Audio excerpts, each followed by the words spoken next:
So we finally got One Piece chapter 1100, and I know that a lot of us expected Dragon to show up, or maybe we'd go back to Egghead and see Kuma land in front of Saturn or something, but as Oda tends to do, we instead got the unexpected, which is Kuma arriving at Fuchsia Village. And I love this because of course Oda's gonna find a way to tie this all back to our main character being Luffy. And I think this will actually be a much deeper segue into Dragon's past, because we have to remember that Ivankov did not know that Dragon had a son while locked up and impelled down, but Kuma did know that while in Thriller Bark. Now it could be that Kuma figured it out from the government since he was a warlord, or he saw the bounty posters before then and kind of put two and two together, but the fact that Ivankov did not know at least tells us that Dragon kept his family stuff a secret. And so seeing Kuma pull up on Fuchsia Village like this before Luffy ever started his journey is very interesting, because this appears to be around 3.5 to 3 years ago or so, depending on how long he was a warlord before arriving there, and that's about a year or 1.5 years before Luffy set out to sea. So surely if Kuma met Luffy here,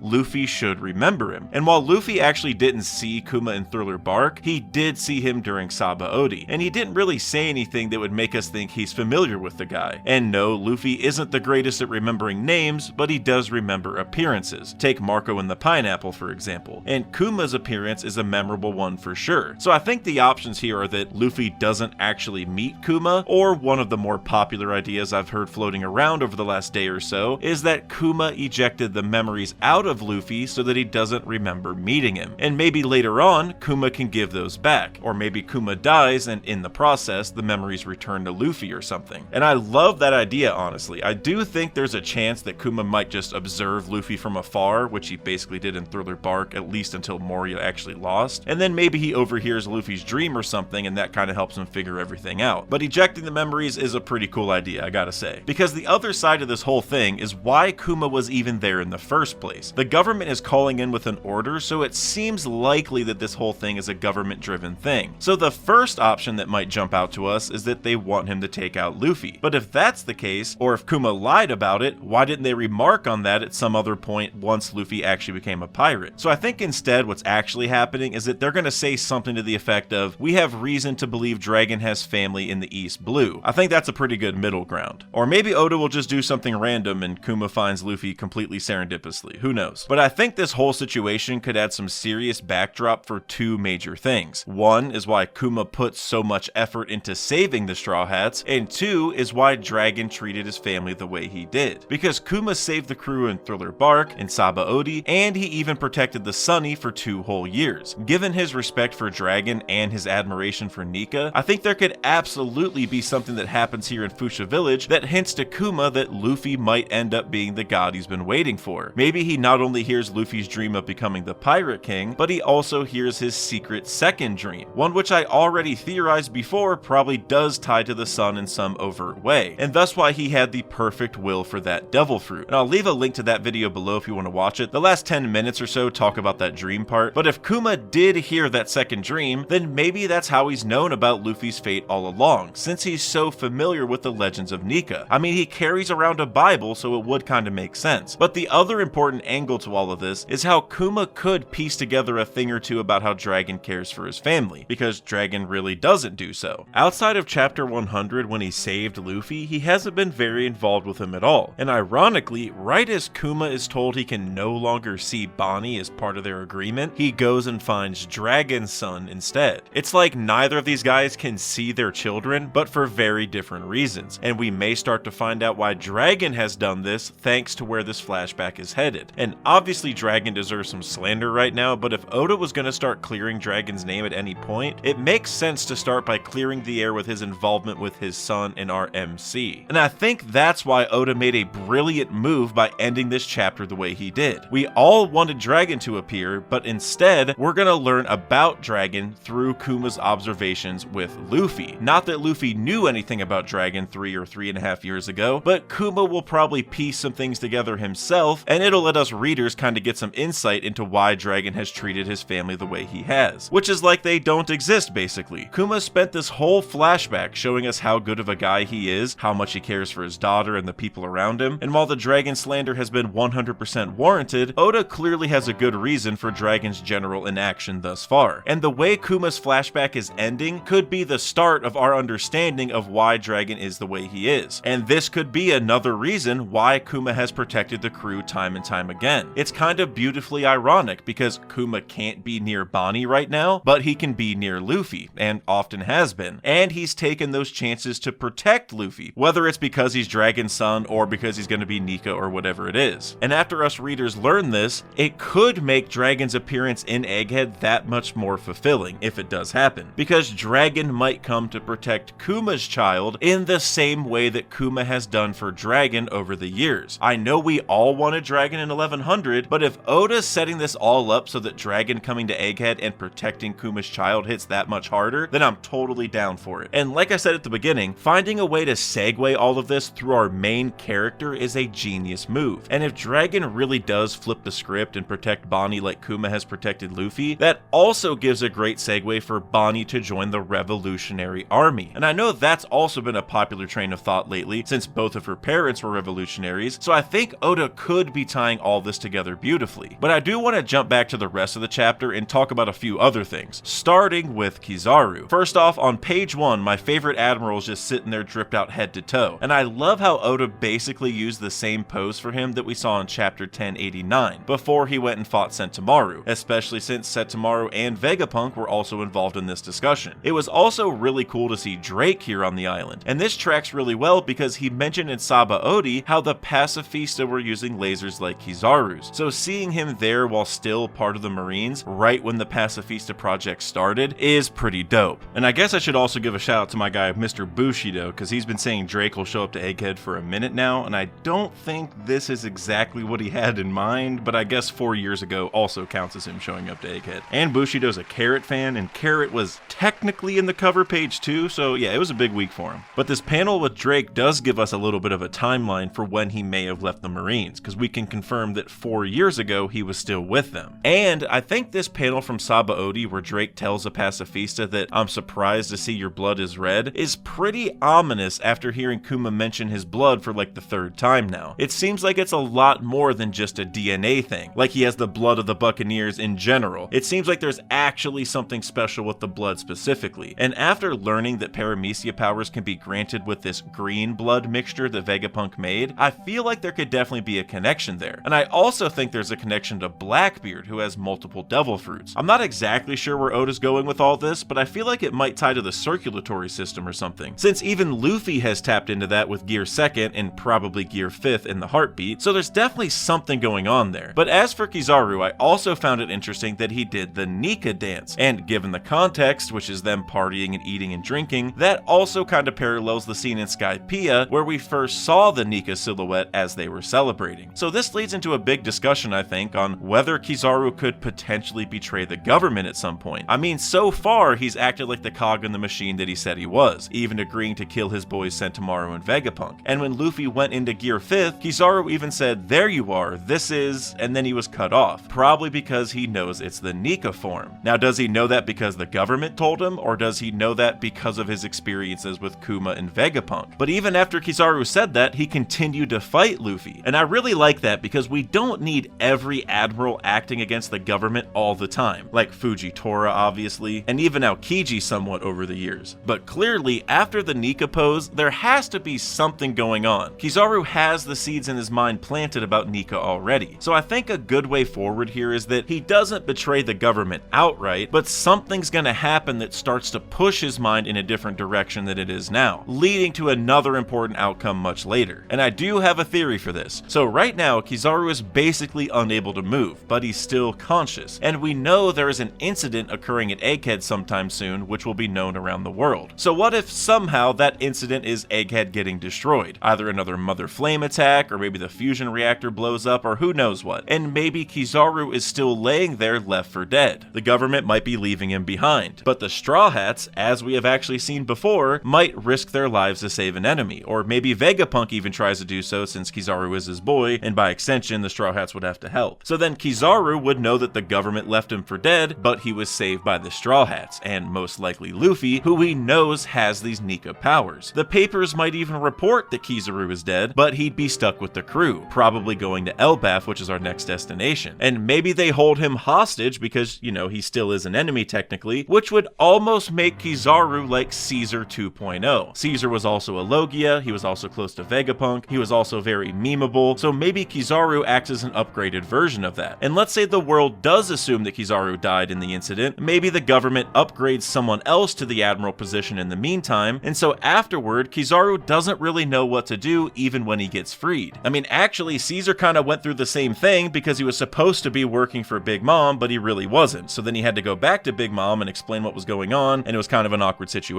And if that does happen to Kizaru, maybe the government won't give his job back because he quote-unquote failed, and then essentially maybe he's like a sword member or something at that point. I think there's a lot of fun ways that this idea could go, but the main point is that I think this Kizaru Nika plotline is far from done, even if we don't get an outright betrayal anytime soon. But as for the rest of the chapter, I do need to mention again how amazing of a person Kuma is. Seeing that panel where he's crying, saying it's okay to make him a cyborg if it'll save Bonnie, is just beautiful. I mean, that's why it's the thumbnail. And like I said in my previous videos, I'm gonna save most of my Kuma gushing for a future full-on Kuma analysis video, but I do think I have to mention that drawing that Bonnie made that ended up becoming Kuma's Jolly Roger. I mean, I thought the drawing was cute enough when I first saw it, but then to see that he made it his actual flag was just crazy, bro. That moment hit big time. Hats off to Oda for that one. Also, we met this CP8 agent named Alpha, who was basically Bonnie's nurse, and I guess the woman in charge of making sure Kuma doesn't see Bonnie, and I feel like she's gotta be related to Khalifa. So big shout out to Time Lord from the Discord for bringing some of this up, but you know, Alpha and Khalifa look pretty similar, both names end in a F sound, so maybe it's her older sister or something. I doubt that plotline would end up mattering too much, because I feel like Oda really just wanted to draw a sexy nurse, and having her be related to Khalifa would be kind of a cool and natural way of going about it, so it's not a totally random person. But it could also potentially mean that they were maybe orphans and were under the guidance of someone who didn't really mind pawning them off to the government or something, maybe like Mother Carmel a little bit. So maybe Oda will give us a small sad backstory in an SBS or something like that. That seems like the type of thing he'd do in this situation. And another thing I want to mention is how much I loved Vegapunk's attitude during the Saturn phone call. He was super pissed off about the whole thing, and yelling to Saturn like that is pretty big time since most people wouldn't talk back to a Gorosei at all. In pretty much every panel you can see how mad Vegapunk is, and Vegapunk couldn't even stand the idea of basically killing Kuma to accomplish Saturn's demands, which on the surface might seem a little weird since, you know, Vegapunk has created clones that listen to his every command and some of them are killing machines, he's made weapons of mass destruction, so killing one person shouldn't seem that bad to him at this point. But I think this is just another beautiful layer to the entire Frankie-Tom debate, that you aren't necessarily responsible for what your creations end up doing, but you are responsible for loving them or taking care of them. When his creations are used by bad people for bad things, it's not really his fault. It's kind of out of his hands at that point. The weapons themselves didn't do that, but on the flip side, he can't just ignore his creations once they're made, even if they're used for bad things. So creating a pacifista army based on Kuma, which will wipe out tons of people, is probably fine to him, but converting Kuma to a robot and killing him in the process is not fine, because he would actually be killing the person in that context. And it is a little confusing. I think it's a pretty good real-life moral dilemma, honestly, but this is basically just a futuristic, souped-up version of the Frankie and Tom thing, and I bet we will see at least some reflection on Vegapunk's decision-making at some point. Not that he's gonna feel bad or regret his creations, but at least something about how he's only responsible for his intentions, and creating these weapons may have led to bad things, but it also gave him a chance to cure the Sapphire Scale disease, to give power to the world, to change the weather, and a lot of other great things. It's kind of a mirror of what happens in real life, because in real life, a lot of technological advances happen because of the military trying to create weapons or intelligence devices, or basically anything that can help in war. Now, a lot of good things are made outside of war as well, but a lot of things we use today came from military testing. I mean, radar, duct tape, nuclear power, and a million other things are really good examples, and Vegapunk is kind of the embodiment of that right now. He only wants to do good, but has to make some questionable creations along the way to do so, and I'm interested to see how deep Oda takes that character plot in the next few chapters, as we probably get back to Egghead and probably even see Kuma himself arrive on the island. And one last idea that I've been hearing people discuss quite a bit in regards to the chapter is that the warlord Ace defeated could be the man marked by flames. And could be is the key phrase there, because I think it's just as likely as pretty much any other character with burn scars, like Saul, or even Isuka from the Ace novels, who was basically his smoker and she had a burn scar as well, because we really have no details on who this warlord was. All we know is that he probably has some kind of burn scars from fighting Ace, or losing to Ace, I guess, and that's not really enough to build a case for the man marked by flames for me. Like I mentioned in my own man marked by flames video, whoever has that poneglyph needs to be deeply tied to Whitebeard and the Fishmen, since Whitebeard very likely held that territory when that poneglyph was taken from the island, and Ace was with Whitebeard around the time he defeated that warlord, as we saw in this chapter. So that would imply Whitebeard isn't friendly with the guy, and thus likely isn't the man marked by flames, because there's almost no way for him to have had that poneglyph otherwise. If it was taken from Fishman Island unwillingly, Neptune or Jinbei would have said something by now, because they didn't say anything. It's like they aren't concerned by it, which is another reason that it probably needs to be a Whitebeard connected person. Whitebeard or someone he's close with probably moved it a while ago and has been hiding it somewhere else. And if you want more info on this whole thing, as well as who my guess for the man marked by flames is, then definitely check out this video from the main channel that I dropped a few months ago, where I break down pretty much all these same details I just mentioned and share some info you probably haven't heard before unless you read the Ace novels. But that's it for this one, so until next time, later.